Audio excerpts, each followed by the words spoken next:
Hello दोस्तों, नमस्ते, प्रणाम, राधे राधे, हर हर महादेव, जय श्री कृष्णा। हमारे लाइव और देखिए आप लोग को बीच में रनवे आता है। वो इतना सारे सब लोग हैं यहाँ पे, हमारी जितनी बहनें बैठी हैं और सभी भाई बहन बैठे हैं। देखिए इधर बैठे हैं सभी, कोल्ड ड्रिंक ले लेना, चाय यहाँ से आए हैं और जा रहे हैं घर पे घूमने के लिए।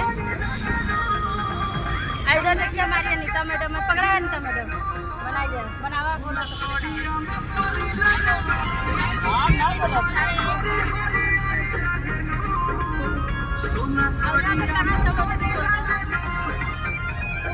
नारी शक्ति नए बस्ती।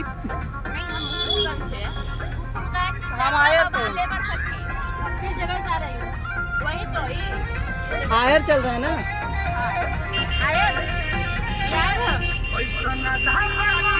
अभी तक हम हमारे भाई बहन देखिए हम आयर यहाँ पे पहुँचे हैं। तो अब चल रहे हैं चाय नहीं कोल्ड ड्रिंक। अब चल रहे हैं घर चलेंगे। उसके बाद इसके बारे में सबको आप लोग को बताएंगे, दिखाएंगे, फिर लाएंगे जरूर ये सब चीज़ क्या। तो